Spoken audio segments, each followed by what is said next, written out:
Buen día, compañeras, compañeros, les habla Carlos Martínez, policía de la Ciudad de México y vicepresidente nacional de Ciudadanos Uniformados.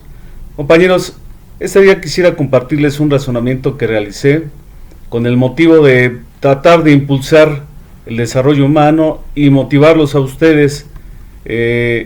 Estamos pasando por una crisis sanitaria en el país a nivel mundial, pero la problemática en los cuerpos de seguridad pública y en general en todos los trabajadores de alto riesgo no han cambiado, no se han modificado.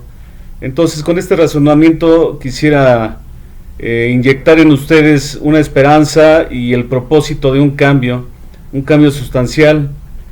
Entonces quisiera comentar, son unos breves minutos, a ver qué les parece y espero sus opiniones. Comenzaré con algo que siempre comienzo, los eventos, los discursos, y dice que ante la injusticia social y la indiferencia legal veo justificados mis actos. Ok. Nicolás de Montesquieu nos dice que una cosa no es justa por ser ley, debe de ser ley porque es justa.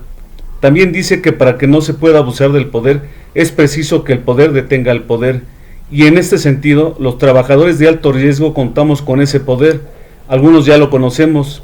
Hemos creado una red de resistencia y por eso les compartimos este conocimiento. Esta ocasión tomaré el pensamiento de algunas mentes brillantes que he seguido su trabajo, que me han enseñado a lo que han realizado. Son pensadores que han cambiado la vida, que han cambiado el mundo, las mentalidades. En este caso hablaré un poco de Michel Foucault, Friedrich Nietzsche, White, Freire, Paulo Freire, Carl Jung, Montesquieu, Johann Galtung, Juan Rulfo, Gandhi, Gregorio Feigenbaum. Es parte de los pensadores que he investigado un poquito y he aprendido de su manera de ver la vida, y bueno, es parte de la mística que pretendo. Con la intención de inyectar ánimo para un cambio social a través del cambio de pensamiento, hablaré un poco sobre el control social, sociedad disciplinaria, relaciones del poder, la unión, liderazgo y la dignidad humana. Tocaré un poco estos temas que involucran a todos nosotros los funcionarios de alto riesgo. Comenzaré hablando un poco del enemigo invisible de toda sociedad, que Johann Galtung identifica como la violencia estructural. Sobre los conflictos que vive la mayoría de países, es un tipo de violencia difícil de identificar porque no hay un actor claro o visible que ejerza este tipo de actos sobre la sociedad. El enemigo invisible, pero sabemos que está ahí. Al término, cada quien saque sus conclusiones, quién es este enemigo invisible que ejerce esta violencia estructural contra nuestro gremio. Se construye desde un poder desigual donde la distribución de recursos no es justa y muchos grupos terminan siendo vulnerables o viviendo en desigualdad. Por eso es que Johann Galtung engloba este tipo de violencia en dos palabras: injusticia social. El mismo sistema puede generar este tipo de violencia, por ejemplo, con la organización social. Desde las luchas de liberación sabemos que la organización es necesaria y dicha organización debe realizarse en diversos frentes: la escuela, el barrio, las comunidades, las organizaciones sociales. Un ejemplo, la época moderna ha sido definida como una era donde no solo el sujeto toma conciencia de su papel central en el orden de las cosas, sino también como el proceso de un desencantamiento del mundo, es decir, donde los dioses son desterrados al ámbito privado de los individuos. Por lo anterior, podemos ver que la violencia estructural también se ejerce contra los funcionarios públicos. La desigualdad, la omisión legislativa, las violaciones a los derechos humanos y la falta de garantías para desempeñar el servicio también se debe considerar violencia estructural. Una de mis maestras de vida, de mis maestros que me han reeducado, me realizó la siguiente pregunta: ¿a quién le conviene que las malas condiciones laborales, la mala imagen y las necesidades humanas básicas sigan igual y nada cambie? Háganse esa pregunta: ¿a quién le conviene? México tiene una sociedad que exige mucho a sus servidores públicos, en específico a los trabajadores de alto riesgo, pero rara vez se preocupa por ellos, al no tener los mismos derechos que la Constitución Federal reconoce a todos los habitantes, y por ello Debe de ofrecerse un proyecto de vida que les resulte atractivo. De no ser así, seguirían sin reconocerse su dignidad e identidad. Eso es parte de la injusticia social. Marx pensaba que los trabajadores tienen la más necesidad de respeto que de pan. La dignidad, quisiera tomar lo que está pasando, lo que vemos. Yo he sido muy crítico en este sentido, compañeros. Nosotros exigimos más un interés y más un interés económico que un derecho. Es muy común que en las quincenas solamente estemos preguntando si ya depositaron, si ya van a entregar los vales, si viene el retroactivo. Entonces convocamos y mucha gente no asiste porque solamente están esperando para exigir más lo económico, pero para exigir una reforma, un cambio realmente en las leyes, de verdad son muy pocos los que se involucran. Y vuelvo a ser crítico, muchos hasta que no tienen la problemática es como ya deciden involucrarse, ¿no? Entonces esta es mi crítica, con el debido respeto, pero lo digo también como funcionario público y como policía. El propósito no es solamente abatir los índices de corrupción de las instituciones públicas, sino también dignificar el oficio o redignificar, establecer una justa recompensa a una tarea tan delicada y valiosa y motivar a los aspirantes que además de sentir vocación deseen desde luego un nivel de existencia decoroso. En este sentido, las y los trabajadores que perciben que su organización se maneja bajo procedimientos injustos, procedimientos inequitativos, distribución de los recursos también, o un trato irrespetuoso, están más inclinadas a violar las normas y regulaciones y además cometer conductas indebidas. Las percepciones de injusticia dentro de la organización de los trabajadores de alto riesgo también llevan una percepción de ilegitimidad por parte de los integrantes de esta. Conocí el trabajo de Paulo Freire, o me lo enseñaron. Paulo Freire lo describe de alguna manera de esta forma: toda relación de dominación, de explotación, de opresión ya es en sí violencia, no importa que se haga a través de medios drásticos o no. Estamos hablando de violencia y violencia estructural.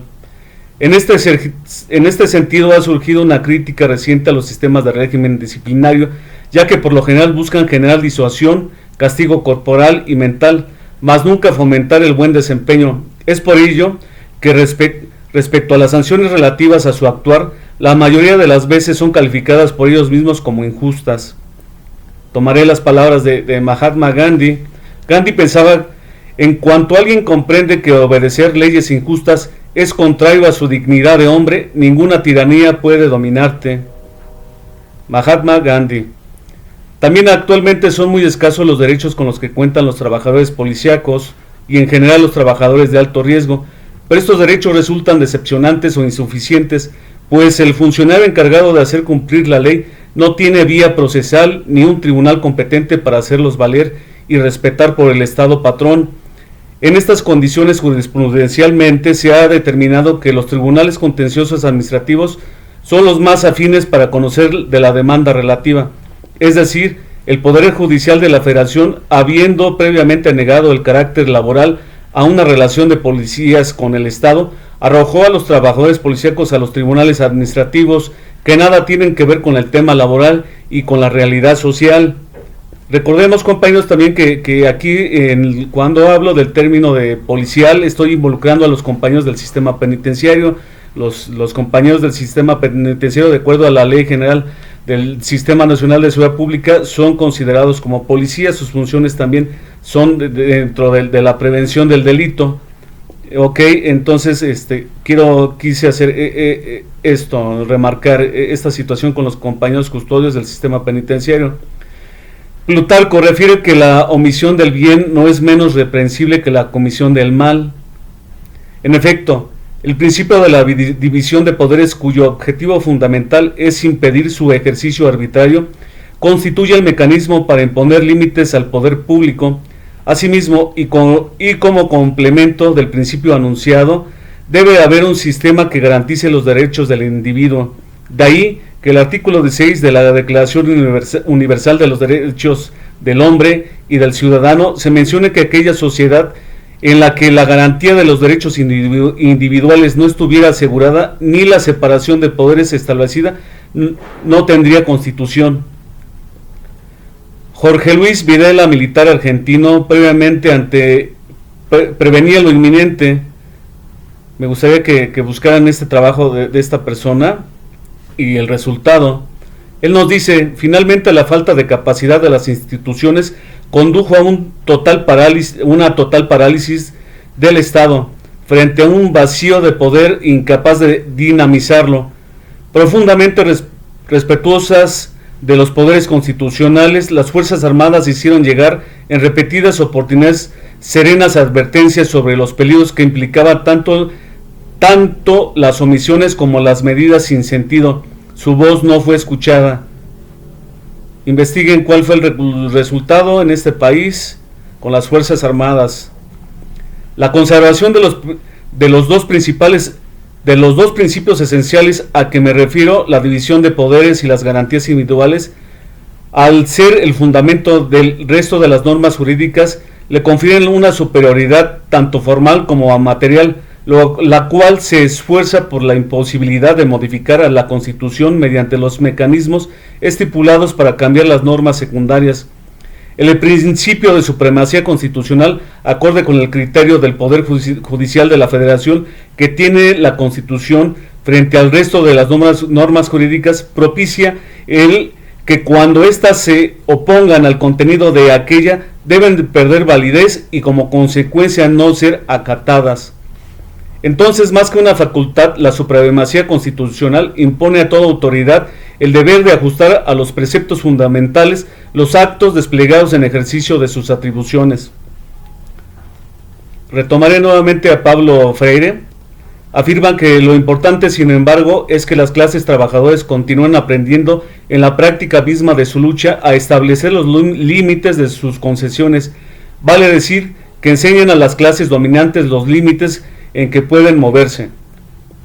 Evidentemente esta situación debe de cambiar. Pablo Freire nos comenta, solo mediante la abolición de la situación de opresión es posible restaurar el amor que esa situación hizo imposible. Si no vivió del mundo, si no amo la vida, si no me gusta la gente, si no puedo encontrar el diálogo, y en ese sentido los trabajadores de alto riesgo contamos con ese poder. Algunos ya lo conocemos y por ello nos reunimos para crear una red de resistencia para exigir derechos como toda persona y a la vez recuperar la dignidad que permitimos nos fuera arrebatada. Pablo Freire también nos refiere, nadie tiene libertad para ser libre, sino al no ser libre lucha para conseguir su libertad. Esto es algo paradójico, pero así es. Solo el poder surge de la debilidad de los oprimidos. Repito, solo el poder que surge de la debilidad de los oprimidos será lo suficientemente fuerte como para liberarnos a todos.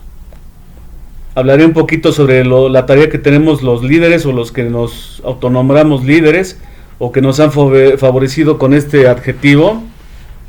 Por lo anterior, tenemos la obligación moral de guiar, cuidar, vigilar el buen funcionamiento y conducir y llevar a nuestras gentes hasta donde nunca pensaron llegar. Esto con total conciencia y responsabilidad que implica tener personas a nuestro cuidado. Me preguntarán cómo lograrlo, pues propongo que sea a través de discurso. Yo he descubierto el gran poder de las palabras, como tienen el poder de cambiar la vida y el destino de una sola persona y de las masas. El poder de la palabra, líderes. Debemos de buscar las palabras para hacerles llegar el mensaje a nuestros compañeros, a nuestras compañeras, de lo que estamos proponiendo, de este cambio. White nos refiere que las personas toman medidas para tratar de proteger y preservar aquello a lo que otorgan valor. Y como razonamientos en el mismo tenor expongo las palabras que grandes mentes han dejado como su legado. Nicolás de Montesquieu: para ser realmente grande hay que estar con la gente y no por encima de ellos. Pablo Freire: la confianza de la gente en los líderes refleja la confianza de los líderes en el pueblo. Hablaré un poquito sobre la unión, esta unión que nos hace falta tanto, compañeros. Nosotros, los trabajadores de alto riesgo, estamos muy fragmentados, existe mucho protagonismo, también hay que ser realistas, tenemos mucha lucha de intereses particulares.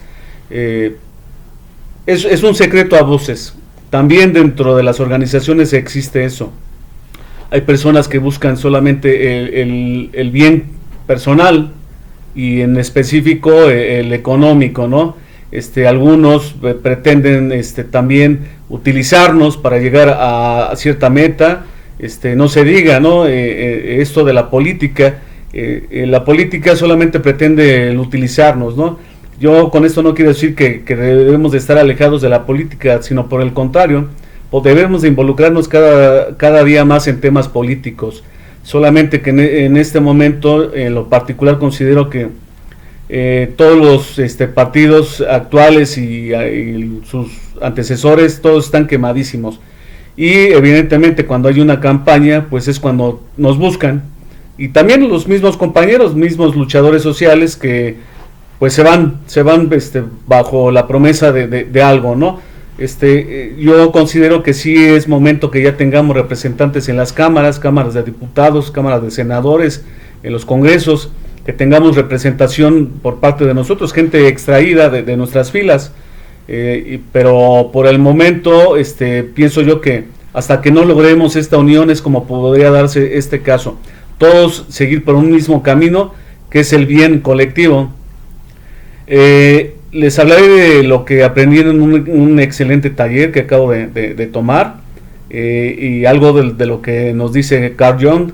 Él fue discípulo de Sigmund Freud y dice, bueno, pude aprender la metáfora del rizoma que se le atribuye a Carl Jung, discípulo de Freud, y relacionarla con el concepto de unión y alianza. Ahora le podré aplicar en el plano terrenal otro sentido.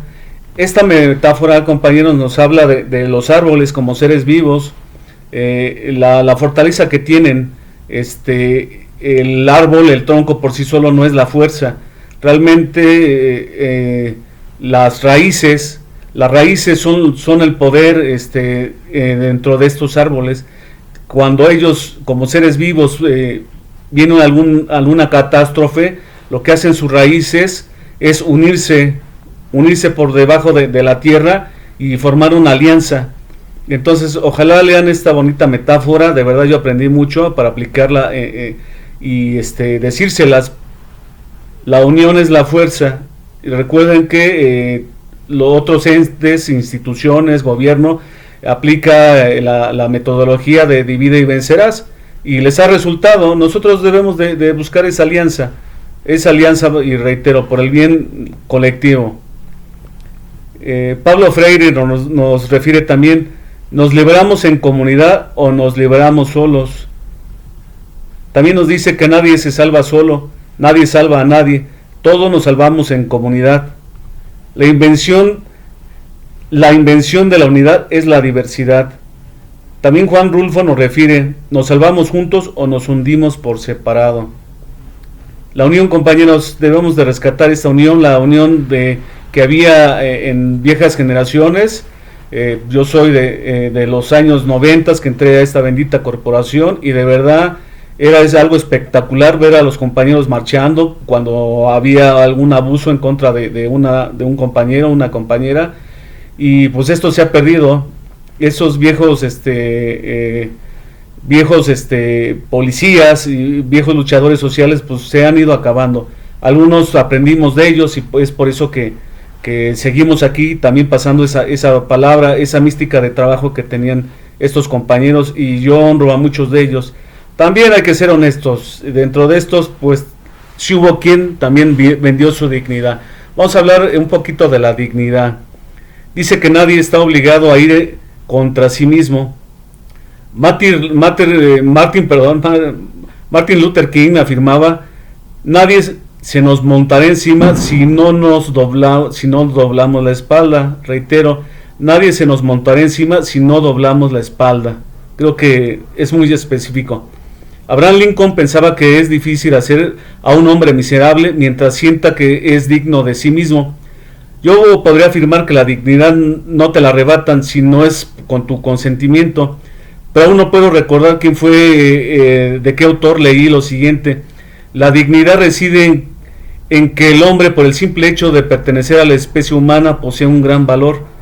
Entonces, pues este es el mensaje para aquellos pseudo líderes que se dejan caer con facilidad por unas monedas. El dinero no es todo, compañeros.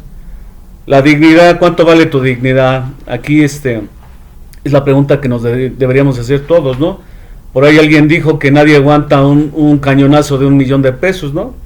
El dinero no lo es todo. Yo prefiero caminar por las calles y que me saluden, que me digan una bendición por lo menos, a que me vean y me mienten la madre.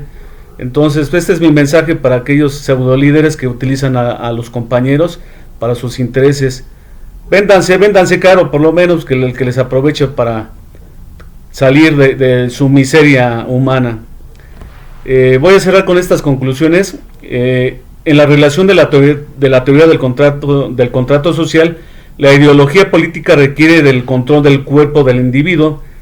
El Estado ejerce el poder disciplinario controlando la voluntad y el pensamiento en un proceso al que le llama normalización. Nos están normalizando. Esto no es nuevo. Y así enumerar y controlar a los individuos para que cumplan su rol dentro del cuerpo social. Esta reflexión nos indica el concepto de sociedad disciplinaria, pues solo las mentes y los cuerpos disciplinados pueden garantizar la productividad, la aceptación de las normas, el pensamiento metódico requeridos por el capitalismo. El capitalismo, ¿no? Yo publiqué sobre esto de la violencia estructural. La pobreza es parte de la violencia estructural, ¿no? Es un tema muy, muy delicado. Realmente, pues muchos dependemos de este capitalismo, ¿no? Es un tema que ojalá posteriormente toquemos, pero sí, para que entiendan un poquito cuál es la intención, por qué nos requieren como gente disciplinada, y más a nosotros los trabajadores de alto riesgo, ¿no? Según Foucault, las relaciones del poder varían debido a la resistencia. La libertad ética es un modo de resistencia a la trama de la biopolítica. Es algo que yo reaprendí. Por ahí en mi bachillerato ya conocí esto, lo retomé. De verdad fue grandioso este taller que tomé por una gran persona. Nos dice, Foucault coincidía a lo que un siglo antes dijo Nietzsche: el hombre de la modernidad es un ser concentrado en sí mismo, incapaz de grandes deseos, dedicado a preservarse y evitar el dolor. Resistir implica que el sujeto se tome como una obra de arte. Por eso Foucault preconizaba el arte de vivir. Muy interesante la propuesta de Foucault. Yo también me he propuesto investigar más sobre él, estos grandes pensadores. Entonces los grandes cambios sociales son por el grado de resistencia. Mientras los oprimidos sigan sin ser conscientes de las causas de su condición fatalista, aceptan su explotación, y solo el poder que surge de la debilidad de los oprimidos será lo suficientemente fuerte para liberarlos a todos. Entonces nadie tiene la libertad para ser libre, sino que al no ser libre lucha por conseguir su libertad. Por lo tanto, propongo una revolución social. La revolución no significa violencia, significa movilización de conciencias. La revolución nace de una entidad social dentro de la sociedad opresora. Compañeros, intentemos lo imposible porque lo posible ya no funciona. Romper o cambiar los hábitos es extremadamente difícil de hacer, incluso si esto implica abandonar prácticas adictivas o que causan placer. Será muy difícil porque implicará sacrificios, pero cuando hay propósito de hacer las cosas con el corazón, pasión, entrega y determinación, en sí poniendo el alma, el cambio puede ser mejor de realizar. Esto es lo que quise compartirles, compañeros. Es algo de este razonamiento que he tenido. Ojalá pues lo compartan, y estas mentes brillantes nos dan una enseñanza de vida, otra mística de trabajo, la mística que pretendo seguir y que estoy siguiendo. Entonces, compañeros, ese es mi mensaje. Cuídense mucho, y voy a proponer estar editando este tipo de videos con contenido que les pueda nutrir. Y bueno, mi propósito es solamente compartir el conocimiento, porque también es un pecado para todos estos compañeros que tienen por ahí un buen nivel educativo, también es un pecado no compartirlo con los compañeros. Entonces el conocimiento es para compartirse, así como grandes personas me han hecho el favor de compartirlo, yo lo hago también, y esta es mi manera de honrarlos. Gracias, compañeros, buenas noches.